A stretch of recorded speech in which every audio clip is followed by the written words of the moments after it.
सूत्र में कहा है, हेयम दुखम अनागतम। जीवन में जो दुख है, जो तनाव है, उसे तो हम बदल नहीं सकते, उसे तो भोगना है, और भोगना है तो खुशी से भोगना है। लेकिन जो तनाव आने वाले हैं उसको तो हम रोक सकते हैं। Prevention is better than cure. वो प्रिवेंट करने के लिए थोड़ा सा प्लानिंग, थोड़ा सा सोचना जरूरी है। एक बात याद रखी जाए कि जीवन में आप किसी को बदल तो सकते नहीं हो, इसलिए जो जैसा है उसे एक्सेप्ट कर लिया और उसके साथ कैसे जीना उसके लिए अपनी बुद्धि का उपयोग किया। जैसे आप ऑफिस जाते हो, आपका जो बॉस है वो बहुत ही सेंसिटिव है, टची है, वो छोटी छोटी चीज़ में आपको क्रिटिसाइज करते हैं और आपको गुस्सा आता है, आपको टेंशन होता है। अब ये छोटी सी बात है कि आपको पता है ये बॉस है, उनके गुण भी देखो, सिर्फ दोष नहीं, गुण देखेंगे तो वो बॉस बुरे नहीं लगेंगे और नेगेटिविटी नहीं बढ़ेगी, क्योंकि नेगेटिविटी से टेंशन बढ़ता है। और दूसरा, जब वो चिल्लाते हैं या जब वो क्रिटिसाइज करते हैं, तब आप बुरा मानने की जगह उसके प्रति कुछ अच्छी भावनाएं लाएं कि वो भी कितने टेंशन में है। अगर वो थोड़ा टेंशन आप पर निकाल रहे हैं तो उसमें बुरा क्या है, वो क्या कह रहे हैं वो जरा सुन लो, वो क्या आपसे करवाना चाहते हैं कर लो, बिना बुरा माने, क्योंकि आपने बॉस के अच्छे और बुरे दोनों पहलू को देखा है और अच्छे पहलू को देखकर आप उसे एक्सेप्ट कर लोगे। यूँ नहीं कि वो क्यों चिल्ला रहे हैं, मुझ पर ही क्यों चिल्ला रहे हैं, दूसरों पर क्यों नहीं चिल्ला रहे हैं, वो जो भी कर रहे हैं सही कर रहे हैं। संसार में जो भी कुछ होता है जैसा होना चाहिए वही हो रहा है, ये सोचना शुरू करें। जो जैसा है वैसा है। जो समझता है कि कौन कैसा है, किसका क्या स्वभाव है, कौन क्या कर सकता है, तो वो जिसको कहते हैं विवेक लाना, फोरसी द प्रॉब्लम, क्या प्रॉब्लम हो सकते हो पहले से देख लो और उस प्रॉब्लम के बारे में प्लान कर डालो। हम जब भी कोई काम करते हैं तो वो दिलो दिमाग के साथ करते हैं, तो उसमें दिल के साथ साथ दिमाग का लगाव होना ज़रूरी है। बात ये होती है अक्सर कि दिल का लगाव ज़्यादा हो जाता है, इमोशनल इन्वॉल्वमेंट ज़्यादा हो जाती है हमारी, और ये इमोशनल इन्वॉल्वमेंट बढ़ने से हमारे ऊपर बहुत ज़्यादा मनोवैज्ञानिक दबाव आता है और उससे ज़्यादा स्ट्रेस बढ़ता है। जहाँ तक मेरा ताल्लुक़ है, मेरा ख्याल है, दिल की इन्वॉल्वमेंट जो है, इमोशनल इन्वॉल्वमेंट जो है, वो जितनी हम कम कर सकते हैं और इंटेलेक्चुअल इन्वॉल्वमेंट, दिमाग की इन्वॉल्वमेंट जितनी हम बढ़ा सकते हैं, उतने हम स्ट्रेस से दूर रह सकते हैं। सबसे कॉमन बीमारी अगर देखें तो वो एडजस्टमेंट प्रॉब्लम्स। ये एडजस्टमेंट प्रॉब्लम्स क्या होता है, कोई सिचुएशन है उसे हम एडजस्ट नहीं हो पा रहे हैं, फिर वो चाहे अपना घर है, चाहे ऑफिस है, काम है, जो भी है। अभी ये एडजस्टमेंट प्रॉब्लम्स में से काफ़ी और समस्याएं पैदा हो सकती है। काम में इंटरेस्ट नहीं है क्योंकि पसंद नहीं है, प्रॉब्लम्स हो रहे हैं इसलिए, या हस्बैंड वाइफ में प्रॉब्लम्स हो जाते हैं, मैरिटल डिस्कॉर्ड हो जाता है, बात कभी कभी डिवोर्स तक पहुंच जाती है। तो सबसे इम्पोर्टेंट और सबसे प्रॉब्लमेटिक समस्या ये है एडजस्टमेंट प्रॉब्लम्स। अगर साइकोलॉजिकल बीमारियां देखें तो एंग्जाइटी, डिप्रेशन ये कॉमन है। दूसरी एक बीमारी है स्किज़ोफ्रेनिया। स्किज़ोफ्रेनिया में होता ये है कि जो पेशेंट है वो खुद की विचारों की दुनिया में चला जाता है, उसकी हकीकत, उसकी रियलिटी आम लोगों से अलग होती है। उसे ऐसा लगता है कि कोई उससे बात कर रहा है, मतलब उसे ऐसी आवाज़ें आती है, मतलब आजू बाजू में कुछ नहीं होने पर भी, जिसे हम हेलुसिनेशंस कहते हैं। उसका मोटिवेशन नहीं रहता है और धीरे धीरे उसकी सब कैपेसिटीज़ है, स्किल्स है, वो कम होने लगती है क्योंकि वो उसी की दुनिया में रहने लगता है। हम हमेशा ध्यान रखें कि जरा मन में याद रखें कि संसार किस तरह चल रहा है, क्या क्या होता है। कुछ भी हो सकता है, जैसे घर से निकले एक्सीडेंट हो गया, कभी खबर मिली कोई मर गए, कभी खबर मिली कहीं शादी वादी हो रही है, बीमारी हो गई, कुछ भी हो गया। अब मन से आदमी को तैयार रहना चाहिए कि जिससे अगर कोई भी ऐसी चीज़ हो तो ऐसा धक्का ना लगे, शॉक ना लगे, क्योंकि ये सब संभव ही है, कुछ भी हो सकता है। तो मन की स्थिति जब सही रहेगी तब ये सारी चीज़ों के लिए आपके पास कुछ सॉल्यूशन होगा। कुछ कर पाएंगे। जीवन क्या है इसके बारे में समझदारी ज़रूरी है। हम लोग इतना पैसा इकट्ठा कर लेते हैं, क्यों करते हैं? जब हमें पता है कि जब हम जाने वाले हैं तो एक चीज़ साथ में नहीं जाने वाली। मुझे याद एक महिला थी जो कहीं गई थी बाहर, उन्होंने बहुत महंगी कपड़े पहन रखे थे, बहुत ही महंगे गहने थे। अब उनका तनाव बढ़ गया, क्योंकि एक तो गहने पहने इसलिए चोरी का डर है, कपड़े महंगे पहने कि खराब हो जाएं। हम इस तरह अपने तनाव बढ़ाते हैं। अगर महंगी चीज़ पहनी है तो पहने, मगर उसके साथ आस्था तो ना रखें, उसके साथ इतना अटैचमेंट क्यों है? अगर अटैचमेंट है तो नुकसान ही होने वाला है, उससे कभी आनंद नहीं मिलेगा। अगर बिगड़ गए तो बिगड़ गए, पहने हैं। कुछ तो सोचना ज़रूरी है। जितनी भौतिक चीज़ें बढ़ाएंगे उतना ज़्यादा हमें हर चीज़ पर ध्यान देना पड़ेगा। जिस चीज़ को हम का उपयोग नहीं करेंगे वो चीज़ डिटीरियोरेट होगी, नुकसान होगा। इसलिए जीवन को जीने का कुछ नज़रिया होना चाहिए, कुछ तरीका होना चाहिए, कुछ नक्की करना चाहिए कि इस जीवन में मुझे क्या करना है, कितना करना है, कितना इकट्ठा करना है, कितना पैसा चाहिए, कितने से काम चल जाएगा। हम तो हमेशा योग में यही कहते हैं कि जितने कम से कम चीज़ से आप गुजारा कर सकते हो उतने आप ज़्यादा और ज़्यादा सुखी रह पाओगे, तनाव से मुक्त रह पाओगे। मेरा यंग लड़का जो 34 साल का था, उसकी डेथ हो गई। That was a very very shocking point for me. मेरी क्या करने का, फैमिली भी दुखी, मैं भी दुखी, लेकिन मेरे को उस टाइम पर ये हुआ कि भाई ये दुनिया में होता आया, जो संसार में हुआ वो मेरे साथ में हो गया। उसके लिए इतना ज़्यादा अपने आप को दुखी करने जैसी कोई वस्तु नहीं, जो दुनिया में होता है मेरे साथ में भी हो गया। और उसके बाद में मैंने अपनी फैमिली को भी उसी हिसाब से टेकल किया। मैं उतना कोई उसके साथ में वरी नहीं हुआ। उसका शॉकिंग ठीक है, एक टेम्परेरी शॉकिंग आता है, लेकिन मैंने अपने आप को संभाल लिया। ये योग को ज्वाइन करने के बाद में संभव हुआ। अगर ये चीज़ मैं योग ज्वाइन करने के पहले अगर मेरे साथ में हो जाती तो संभव है it was a much more shocking point for. आदमी को जब अटैक आता है तभी वो सोचता है कि इसकी वजह से आया, दूसरे के यानी किसी और के ऊपर ये धकेलने को देखते हैं, लेकिन हकीकत में ये ऐसा नहीं है। एक्चुअली हमारी खुद की मेंटल पोजीशन धीरे धीरे बिगड़ती जाती है और उसकी वजह से हमको ये अटैक आता है या ब्लड प्रेशर होता है या डायबिटीज़ होता है, और उसका अंतिम स्वरूप अटैक की तरीके से बाहर आ जाता है। तो हमें पहले अपना मेंटली प्रिपेयर होना चाहिए, जिसकी कोई और दवा नहीं है योगा के सिवा।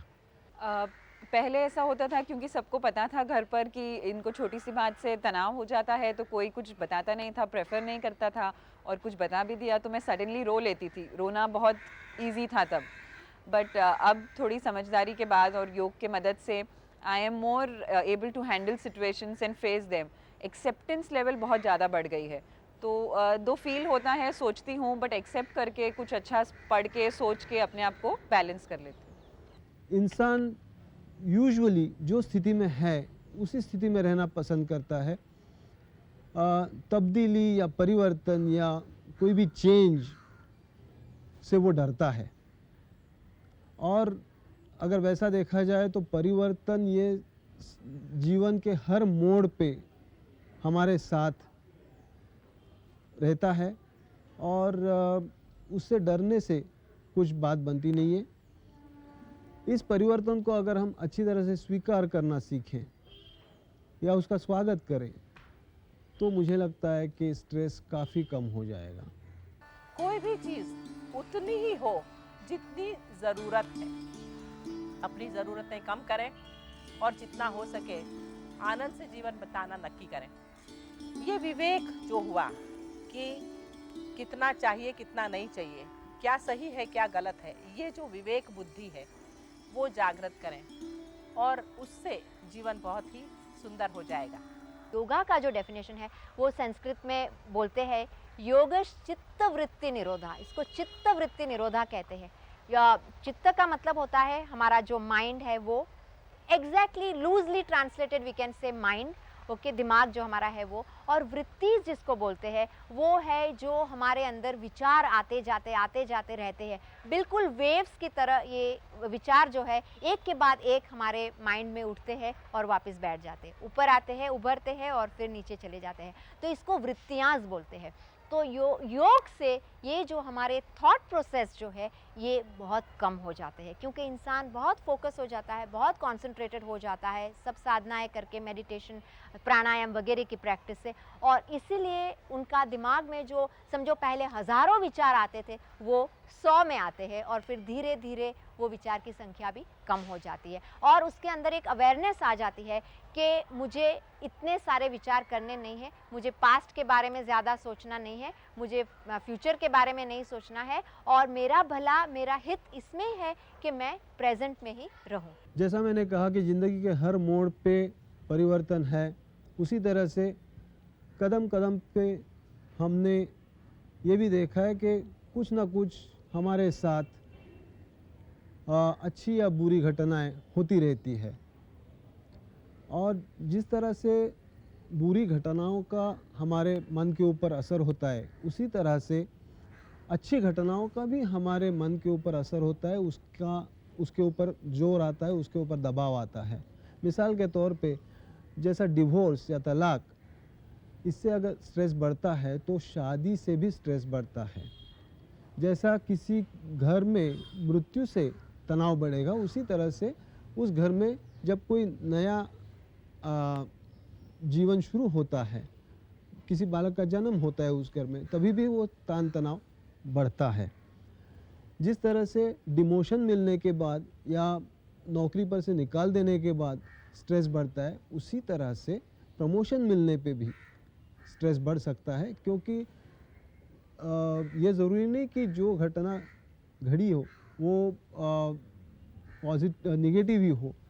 पॉजिटिव घटना में भी ये देखा गया है कि जो हमारी अपनी अपेक्षाएं हमारी तरफ से और समाज की हमारी तरफ से जो अपेक्षाएं हैं वो हम पूरी कर पाएंगे कि नहीं, इस संदर्भ में हम आ जाते हैं और उससे हम टेंशन ले लेते हैं। For maintaining psychological health, the most important thing, जो सबसे ज़रूरी बात है कि अपने आप को थोड़ा थोड़ा ज़्यादा जानना पड़ेगा। हमारी प्रॉब्लम क्या है कि हम जो भी करते हैं वो रूटीन हो जाता है, और हर चीज़ जो रूटीन हो जाती है उसमें हम वो चीज़ क्यों करते हैं उसकी अवेयरनेस नहीं होती है। अवेयरनेस ये होता है कि हम क्या कर रहे हैं, क्यों कर रहे हैं, और अगर हम कुछ कर रहे हैं तो उसको इम्प्रूव कैसे कर सकें। अगर ये 2-3 चीज़ें हमारी अवेयरनेस में नहीं है, इसके बारे में हम जागरूक नहीं है, तो फिर वो रूटीन हो जाता है, और रूटीन में ये होता है कि वो चीज़ करने का आनंद है वो मिलता नहीं है, वो बोरिंग हो जाता है, और बोरिंग हो जाने की वजह से फिर प्रॉब्लम्स आने लगते हैं। ये योगा इंस्टीट्यूट में आने के बाद सबसे ज़्यादा जो चीज़ हो गई तो मेरे को कॉन्फिडेंस आ गया, एक पीस ऑफ माइंड आ गया। बिहेवियर में मैं काफ़ी पहले इम्पेशेंट था और I used to be very irritable, और कौन सी भी चीज़ अपने मन जैसे नहीं होने से मेरे को काफ़ी दुख होता था और मैं बहुत गुस्सा करता था। ये सब में काफ़ी चेंज हो गया और धीरे धीरे गुस्सा करने का कम हो गया, और जैसे लाइफ आता है वैसे वो एक्सेप्ट करने की एक आदत पड़ गई। जब भी हम अवेयर होते हैं तो हमें खुद में थोड़े थोड़े जो प्रॉब्लम्स है, देखिए कोई परफेक्ट नहीं होता है, हर एक में कोई कुछ ना कुछ पॉजिटिव होता है, कुछ ना कुछ नेगेटिव होता है। तो ये जो नेगेटिव बातें वो थोड़ी ध्यान में आती है, और अगर उसको चेंज करना है, चेंज करना ज़रूरी है, तो हम कर सकते हैं। एम्बिशन ज़रूरी है, क्योंकि अगर आपको कहाँ पहुँचना है तो एम्बिशन ज़रूरी है, लेकिन आउट ऑफ कंट्रोल एम्बिशन नहीं चाहिए, क्योंकि आउट ऑफ कंट्रोल एम्बिशन से बहुत सारे दूसरे नेगेटिव चीज़ें भी आ जाते हैं, कंपटीशन आ जाता है जो हेल्दी नहीं रहता है। कुछ भी करूँगा लेकिन मुझे ये चाहिए, ये एक एटीट्यूड बन जाता है। बहुत कुछ अचीव करना है लेकिन टाइम कम है, शॉर्टकट लेने लगते हैं लोग, वो प्रॉब्लम हो जाती है। मतलब एम्बिशन को कंट्रोल करना है, कंटेंट रहना सीखना है। मेरे केसेस में अक्सर आजकल के ज़माने में सास और बहू के केसेस आते हैं, क्योंकि जो बहू की जनरेशन है, जो आज की न्यू डॉटर इन लॉज की जनरेशन है, वो थोड़ी अलग है, वो थोड़े मॉडर्न ख्यालातों के हैं। उनको घर पे रहना, घर पे काम करना, छोटी छोटी खिटपिट नहीं चलती है। सासें ठहरी पुराने ज़माने की, तो उनको ठीक टाइम पे सब कुछ होना, ठीक टाइम से अचार बनना, ठीक टाइम से खाना बनना, ठीक टाइम से सफाई होना पसंद है। इसके कारण आजकल बहुत दोनों जनरेशन्स में क्लेश बढ़ रहे हैं। योगा क्या होता है? Yoga is basically a lifestyle. थोड़े आसन्स कर दिए या थोड़ा मेडिटेशन कर लिया, ये सब चीज़ें नहीं है। ये योग का एक पार्ट है, एक छोटा पार्ट है। लेकिन जो ज़रूरी है एटीट्यूड चेंज करना। अगर मैं स्मोक करता हूँ, जब तक मेरा एटीट्यूड चेंज नहीं होता तब तक मैं स्मोकिंग छोड़ने वाला नहीं हूँ। मैं पढ़ा लिखा हूँ, मुझे सब मालूम है कि सिगरेट स्मोकिंग से क्या होता है, क्या क्या नहीं होता है। लेकिन जब तक एटीट्यूड चेंज नहीं होता है तब तक वो बंद नहीं होता है। खाने पीने में अगर रेगुलरिटी चाहिए, क्या खाना है, खाने का महत्व क्या है, ये सब चीज़ें लाइफस्टाइल होती है। और अगर कॉम्प्रिहेंसिव लाइफस्टाइल मैनेजमेंट चाहिए तो वो योगा दे सकता है। पद्मासन जो है ये योग का एक महत्वपूर्ण आसन है। आपने अक्सर देखा होगा कि जब भी हम योग की कोई बात करते हैं तो और या किसी योग की किताब देखते हैं तो पहले ये पोस्चर हम उसके ऊपर देखते हैं। इस आसन के बहुत सारे बेनिफिट्स हैं। इसको इंग्लिश में लोटस पोज कहते हैं क्योंकि इसमें जब हम बैठते हैं तो पैर जो हमारे हैं बिल्कुल जैसे लोटस है, कमल के फूल की तरह लगते हैं। इसलिए इसको हम लोटस पोस्चर भी कहते हैं। तो किस तरह से किया जाता है वो हम पहले देख लेते हैं। पहले एक पैर को उठा के दूसरे पैर के एकदम एंड के ऊपर रख दे और फिर दूसरे पैर को उठा के पहले पैर के एंड के ऊपर, थाई के ऊपर रख दे। दोनों पैर थाई के ऊपर रहते हैं और हाथ जो है हमारे एक दूसरे के ऊपर नाभि के पास ऐसे रहते हैं। लेफ्ट हैंड नीचे होता है, राइट हैंड ऊपर होता है और आंखें बंद। ये एक योगा का क्लासिक पोस्चर है। यहाँ ये बताना बहुत ज़रूरी है कि जो आसन होते हैं वो सब एटीट्यूड बाउंड है, उसमें भाव है। जैसे अभी ये पद्मासन में बैठी हुई है तो ये धर्म भाव है। बिल्कुल अपने आप को अंतर्मुखी करके सांस के ऊपर ध्यान दिया जाता है। फिजिकल बेनिफिट्स इस आसन के बहुत सारे हैं, लेकिन सबसे इम्पॉर्टेंट जो बेनिफिट्स है वो ये है, जब हम पद्मासन में बैठते हैं या पलटी मार के बैठते हैं, स्पेशली पद्मासन में जब बैठते हैं तो ये हमारी जो लोअर लिम्स है, हमारे जो पैर है, ये एकदम लॉक हो जाते हैं।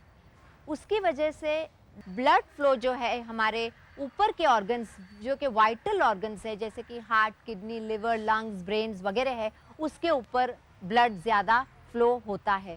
हम अक्सर लोगों को एडवाइस करते हैं कि अगर पद्मासन में नहीं भी बैठ सके तो पलटी मार के बैठने की आदत रखें। अगर कुर्सी पे भी आप बैठे हैं तो आप पद्मासन में बैठे या पैर ऊपर करके बैठे। अब जो आसन हम आपको बताने जा रहे हैं इसे हम विपरीत करनी बोलते हैं। ये थोड़ा डिफ़िकल्ट आसन है और बहुत ही समझदारी के साथ और बहुत ही आहिस्ते से आपको ये आसन की प्रैक्टिस करनी है। हर कोई ये आसन नहीं कर सकता है। जिनको बहुत ज़्यादा बैक प्रॉब्लम हो, हार्ट पेशेंट्स हो, जिनको ब्लड प्रेशर की बीमारी हो, जिनको कोई अल्सर्स वगैरह पेट में हो, ऐसे कुछ बीमारियां हो तो ये आसन आप ना करें।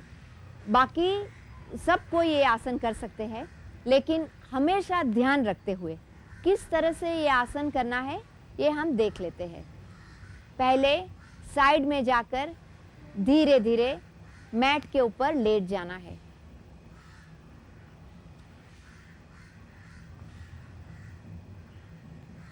बॉडी को सीधे लाइन में रखते हुए पैर सीधे और हाथ अपनी साइड पे रखना है। अब पहले सांस को अंदर लेना है और सांस को बाहर छोड़ते हुए धीरे धीरे पैर को ऊपर लेना है। जब पैर 90 डिग्री तक आ जाए तब धीरे से अपने हिप्स को उठाना है और अपने हाथों के ज़रिए उन्हें सपोर्ट करना है। पैर की उंगलियां आपके आँखों की लाइन में रहनी चाहिए। ये आसन में आप कुछ सेकंड्स तक रहे बस। उसके बाद धीरे से पहले हिप्स को मैट के ऊपर रखना है और एक बार हिप्स जब मैट के ऊपर आ जाए तो पैर को धीरे धीरे नीचे ले जाना है।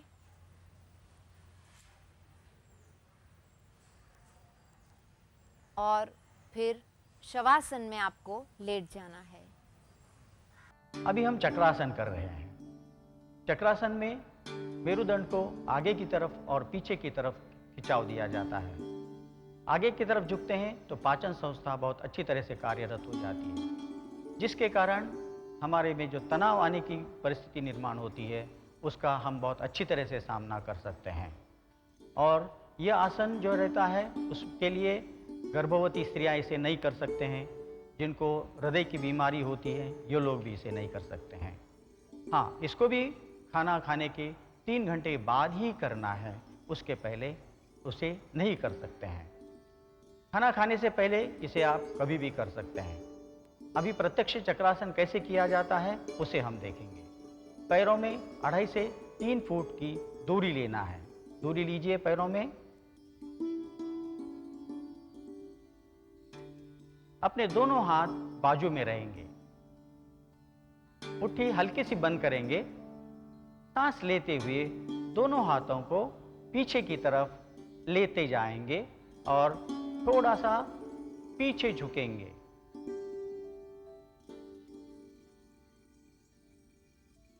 अभी सांस छोड़ते हुए हाथ और कान साथ रखते हुए नीचे की तरफ झुकते जाना है और गर्दन को दोनों घुटनों में के बीच में लाने की कोशिश करना है। अभी दोनों हाथ पीछे की तरफ ले जाएंगे पीठ के ऊपर से और फिंगर्स को इंटरलॉक करेंगे। यहां आपकी स्थिति शून्य है। अभी पहले हाथों को कान के साथ लाएंगे और सांस लेते हुए पूरे शरीर को ऊपर की तरफ लाते जाएंगे। फिर से थोड़ा पीछे की ओर झुकेंगे और हाथों को साइड से नीचे लाते जाएंगे। यह हुआ चक्रासन, जो बहुत ही फायदे का माना जाता है। इस श्रृंखला में हम अगला आसन करते हैं हस्त पादांगुष्ठासन। हाथ से पैर के अंगूठे पकड़ना। हस्त पादांगुष्ठासन 2 प्रकार से किया जाता है। इसमें हमारे उदर को बहुत अच्छी तरह से मरोड़ किया जाता है और जिसके कारण हमारा पाचन तंत्र बहुत ही ठीक हो जाता है। अभी हम पहला प्रकार करेंगे। करवट लेते हुए पीठ के बल लेट जाते हैं। लेटिए, पीठ के बल लेटेंगे। एक साइड को करवट लेते हुए लेटना है। पीठ के बल, दोनों हाथ शरीर को लगे हुए अपने बाजू में रखेंगे। सांस लेते हुए दोनों हाथों को कंधे के लेवल तक उठाना है। अभी सांस छोड़ते हुए दोनों पैर घुटने मोड़े बगैर उठाएंगे और दोनों हाथों से पैरों के अंगूठे पकड़ने की कोशिश करेंगे। इस अवस्था में हमको थोड़ी समय के लिए रुकना है। सांस लेते हुए दोनों पैरों को धीरे से नीचे वापस अपनी जगह पर लाएंगे। सांस छोड़ते हुए दोनों हाथ साइड में लेते जाएंगे। यह हुआ हस्त पादांगुष्ठासन का पहला प्रकार, जिसके कारण उदर में बहुत ही अच्छा आयाम मिलता है और पाचन शक्ति बहुत अच्छी तरह से सुधर जाती है। इसे गर्भवती स्त्रियां ना करें। अब हम हस्त पादांगुष्ठासन का दूसरा प्रकार करते हैं। हाथों की टी पोजीशन बनाना है, शोल्डर लेवल तक फैलाते जाना है। अभी सांस लेते हुए सीधा पैर उठाएंगे, जितना उठा सकते हैं। घुटनों में बेंड नहीं करना है और सांस छोड़ते हुए बाएं साइड को उसको जमीन पर रखना है। गर्दन को अपोजिट डायरेक्शन में मोड़ लेना है। हाथ से पैर का अंगूठा पकड़ना है। इस अवस्था में 6 सेकंड रुकने के बाद फिर से सांस लेते हुए पैर को सीधा करेंगे और सांस छोड़ते हुए पैर को जमीन पर रखेंगे। इसी को दूसरे पैर से करना है। अभी बायां पैर उठाएंगे, लेफ्ट लेग जहां तक उठ सकता है उठाएंगे, घुटना नहीं मोड़ेंगे। इसको दाएं बाजू में जमीन पर रखना है और हाथ से पैर का अंगूठा पकड़ने की कोशिश करना है। गर्दन विरुद्ध दिशा में रहेगी। आपने सांस छोड़ा हुआ है, शून्य स्थिति है, इसमें 6 सेकंड रुकना है। सांस लेते हुए पैर को फिर से ऊपर की तरफ उठाएंगे, सांस छोड़ते हुए फिर जमीन पर रखेंगे। यह हुआ हस्तपादांगुष्ठासन। इसमें शरीर की जो चर्बी होती है वो कम करने की भी क्षमता है। उसी तरह से पाचन तंत्र को भी ठीक करता है। जब भी हम गुस्से में होते हैं, चिंता कर रहे हैं, दुखी होते हैं, तो हमारा विवेक खत्म हो जाता है। जब गुस्से में आदमी होता है तो विवेक बिल्कुल नहीं होता उसका। तो उस विवेक शक्ति को संभाले रखना बहुत जरूरी है। विवेक ना हो तो कोई भी एक्शन ना करें, कोई भी एक्शन ना करें। मन में नक्की करें कि अगर गुस्सा है तो मुंह बंद रखेंगे, बोलेंगे नहीं, या बहुत चिंता कर रहे हैं तो पहले चिंता को हटाएंगे, फिर ही एक्शन करेंगे। कभी कभी आदमी चिंता में इवन सुसाइड भी कर लेता है, जो बहुत गलत है। सोचना यह है कि जब तक विवेक बुद्धि सही है तब तक कार्य हो सकता है, और नहीं तो नहीं। संसार तो यूं ही चलता रहेगा, हम हैं या ना हैं उससे संसार को कुछ फर्क नहीं पड़ता। लेकिन अगर हम हैं और हम अपना धर्म करते रहें, अपना कर्तव्य करते रहें, तो उससे हमें फायदा है। उससे हमारे जीवन में सुंदरता आएगी, मधुरता आएगी, प्यार आएगा, सब कुछ आएगा, सुख आएगा, शांति होगी। इसलिए ज़रूरी है कि हम अपना विवेक बनाए रखें। हमारी जो बुद्धि है वो पहले होनी चाहिए, हमारी भावनाएं पीछे। कोई भी काम भावना के वश में आके नहीं करना। कोई भी चीज़ अरे बहुत बुरी लगती है तो कर डालें, कोई कुछ हो रहा है उसको मदद करने पहुंच गए, मगर आपको पता है आपको मदद करना आता भी है या नहीं, और आप कुछ करने लग जाओ और नुकसान हो जाएगा। तो योग यही कहता है कि विवेक बुद्धि कायम रखो। पहले बुद्धि, उसके पीछे भावनाएं, और भावनाएं वो भी सही भावनाएं हो तो जीवन बराबर चलेगा। बहुत सी बार ऐसा होता है कि हमें बहुत इच्छाएं हो जाती है कुछ करने की, लेकिन हमें वो रोकना है, सोचना है करने की ज़रूरत है या नहीं, और अगर है तो ही करना है, नहीं तो नहीं। तो ये थोड़ी सी डिसिप्लिन बनाए रखेंगे तो जीवन बहुत ही सुंदर हो जाएगा। प्रयत्न करते रहें।